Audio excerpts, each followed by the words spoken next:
10 लक्षण धर्म के आज 7वें दिन उत्तम तप धर्म की चर्चा की जानी है। कल हमने उत्तम संयम धर्म की चर्चा की थी।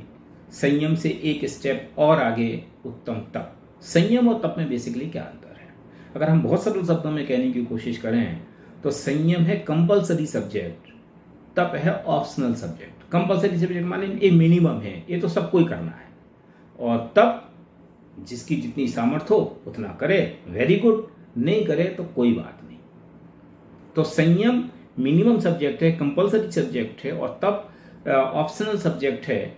और तप के स्वरूप के संदर्भ में दयानंद राय जी चर्चा करते हुए कहते हैं कि तप चाहे सुन राय, कर्म शिखर को वज्र है। तप क्या वस्तु है? कि तप ऐसी वस्तु है कि उसको सुरराय सौधर्मेंद्र भी करना चाहता है। सुर माने देव, राय माने राजा, उनका राजा क्या सौधर्मेंद्र। कि तप चाहे सुरराय, तप सुरराज भी चाहते हैं। क्यों? कर्म शिखर को वज्र है। कर्म रूपी पर्वत को तोड़ने के वज्र के समान है। जैसे कोई बहुत बड़ी चट्टान हो, एक वज्र को दो और चट्टान चूर चूर हो जाती है, ऐसी अनादिकाल का इकट्ठा किया हो कर्म रूपी शिखर, और उसको तोड़ना हो तो क्या करें? कि तप का आचरण करो। कर्म शिखर को वज्र है, द्वादश विधि सुखदाय, क्यों न करे निज सुखति सब। वो तब कितने प्रकार का है? कि वह तब 12 प्रकार का है।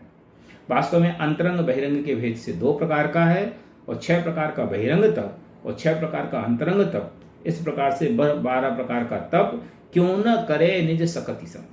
जितनी अपनी सामर्थ्य हो करना चाहिए, अपनी सामर्थ्य दिखा करके उस तप का आदर करना चाहिए, उस तप को आचरना चाहिए। उत्तम तप सब माही बखाना, कर्म शैल को वज्र समाना। वही बात रिपीट की जा रही है कि क्या उत्तम तप कैसा है? सब माही बखाना, सब में सबसे श्रेष्ठ तप। माने धर्म के जो भी साधन कहे उसमें तप को सर्वश्रेष्ठ कहा। क्यों? कर्म शैल को वज्र समाना। कर्मों को नाश करने के लिए तप कैसा है? वज्र के समान है। होता है ना कि कोई चीज को तोड़ने के लिए हम छोटी टाँकी लगाएं, और एक होता है एक बड़ा पटाखा लगाएं। तो टाँकी और पटाखे में कितना बड़ा अंतर है? उतने ही तप, उतने ही अंतर धर्म के अन्य अंगों में और तप में। तप सीधा कर्मों को नाश करके केवल ज्ञान की ओर दौड़ता है, तो इसलिए कर्म शैल को वज्र समाना। बस्यो अनादि निगोध मझारा, भू विकलत्र पशुतन धारा। 6 ढाल की पूरी पहली ढाल यहाँ याद कर लेनी चाहिए इस प्रसंग में, कि हम कहाँ से आए। निगोध से निकल करके एकेंद्री हुए। निगोध भी एकेंद्री है, लेकिन निगोध से फिर एक इंद्री से द्विइंद्री से 3 इंद्री, 4 इंद्री, 5 इंद्री, असेनी, सेनी, और सेनी में भी सुकुल आयु निरूपता कहाँ तक आ गए। कितना दुर्लभ है। जब कभी भी उसकी समझ लो दुर्लभता की चर्चा की जाए तो आपको ख्याल में आए कि मनुष्य देह हमें कितनी दुर्लभता से मिली है। वो सब चीजें हमें अपने दिमाग में रिकॉल करनी चाहिए कि बस्यो अनादि काल से तो निगोध में रह रहा था, फिर भू विकलत्र पशु तन धारा, फिर कभी पृथ्वी हुआ, फिर कभी विकलत्र हुआ, कभी पशु का तन भी धारण किया। धारा मनुज तन महादुर्लभ, सुकुल आयु निरोगिता। पुण्य के उदय से मनुष्य तन मिल गया, कैसा? महादुर्लभ। अभी महादुर्लभ की चर्चा इतनी है, इतनी की जा सकती है कि उसका करने का अंत नहीं आए। टोडरमल जी साहब ने तो लिखा कि कोढ़ी को अमृत पान कराए और ना करे, है ना, उस भिखारी को चिंतामणि दे और ना ले।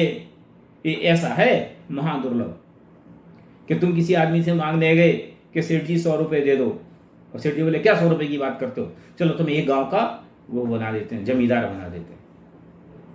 100 रुपए मांगने गए और गांव का जमींदार बना दिया, कितनी बड़ी बात हो गई। कल्पना करो, तो ऐसा लगता नहीं यार ये कैसे हो गया।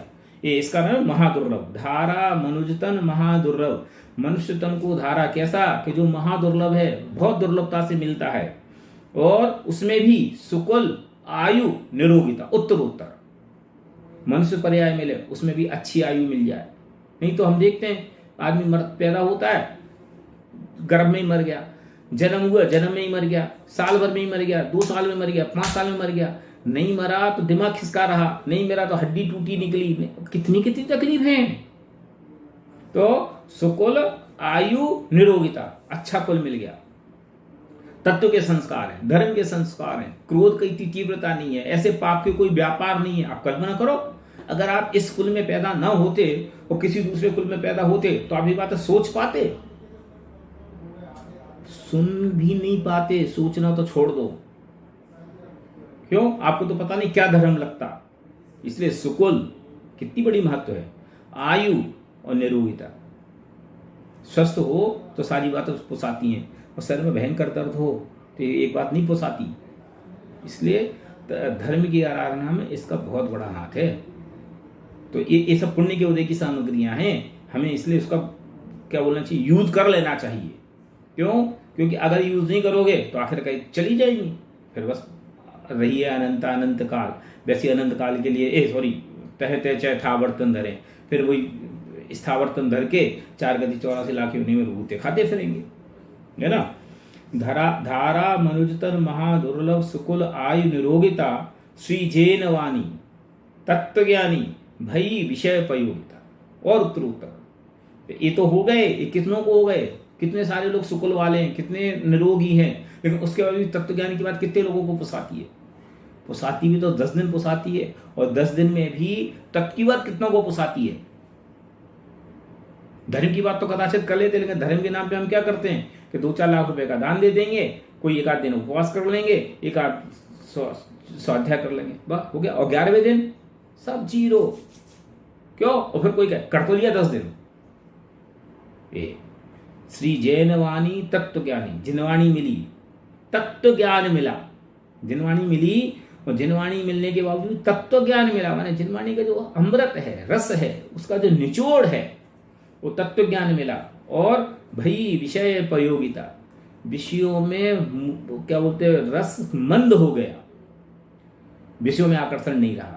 जैसा खाने मिल गया बहुत बढ़िया, रहने मिल गया बहुत बढ़िया, पहनने मिल गया बहुत बढ़िया, कोई ने वेलकम किया बहुत बढ़िया, वेलकम नहीं किया बहुत बढ़िया, ये बहुत दुर्लभ है। हम इस बात पे लड़ जाते कि हमारा नाम पहले नंबर पे क्यों नहीं आया और दूसरे नंबर पे क्यों आया, अथवा फला के आगे क्यों आया कि फला के पीछे क्यों आया। सोचो आप, हमारे चित्त में वो कषाय नहीं है। कितनी बढ़िया बात है भाई। विषय प्रयोगिता, विषयों के प्रति मंद कषाय का परिणाम है, विषयों के प्रति सहजता का परिणाम है। अति महादुर्लभ त्याग विषय कषाय जो तब आचरे। कैसे हैं कि महादुर्लभ, और महादुर्लभ में भी अति शब्द लगाया कि दुर्लभ, उसमें भी महादुर्लभ और उसमें भी अति महादुर्लभ, ना, गुड बेटर बेस्ट, तो रेयरेस्ट, कि कितना दुर्लभ है कि ये सब होना अति महादुर्लभ। क्यों? क्या? विषय कसाय जो तप आचरे, कि त्याग, विषय कसाय को त्याग करके तप का आचरण करना महादुर्लभ है।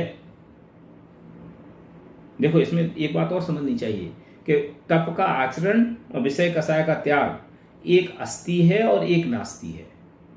विषय कसाय बने रहें और तप का आचरण बना रहे, ये संभव नहीं है। दिख सकते हो तपस्वी, कोई उपवास बहुत करते हुए भी क्रोधी दिखे तो उपवास करने वाला नहीं है, वो उपवास की क्रिया कर रहा है, वो सच्चा धार्मिक नहीं है। क्यों? उपवास का फल तो ये है कि कसाय मंद होनी चाहिए, और उपवास किया और कसाय बढ़ गई तो काय का तप किया, ढोंग है, दिखावा है। इसलिए विषय कसाय का त्याग और व्रत का आचरण, तप का आचरण, तो तप का आचरण अस्ति और विषय कसाय का अभाव ये नास्ति, और दोनों एक साथ ही है। तो अति महादुर्लभ त्याग विषय कसाय जो तप आदरे, नर भव अनुपम कनक घर पर मणिमयी कलशादरे। अंतिम उपमा बहुत खूबसूरत है। कोई व्यक्ति ने मंदिर बनाया है और उसका शिखर नहीं बने तो कैसा लगे? शिखर बन जाए और उस पर कलश नहीं चढ़े तो कैसा लगे? कलश चढ़ते ही पूरा हो गया, खूबसूरत, अब मंदिर पूरा हो गया। ऐसे ही ए मनुष्य जन्म मिला तो मनुष्य जन्म समझ लो एक मंदिर जैसा है, एक घर जैसा है। और संयम क्या है, तप क्या है कि इस पे मणिमयी कलशा, इसकी सार्थकता है, इसको पूर्ण करता है। मनुष्य जन्म की सार्थकता क्या है? मनुष्य जन्म की सार्थकता संयम में है। मनुष्य जन्म की सार्थकता काय में है कि मनुष्य जन्म की सार्थकता तप में है, बाकी कोई चीज में नहीं है। कितने करोड़ों कमाए, कितने की फैक्ट्रियां लगाई, इस बात की कोई लेना देना नहीं। क्यों? इस गति के बाद किसी को कुछ देखने नहीं मिलना है। भरत चक्रवर्ती जैसे आए और चले गए, क्या क्या क्या देख लिया?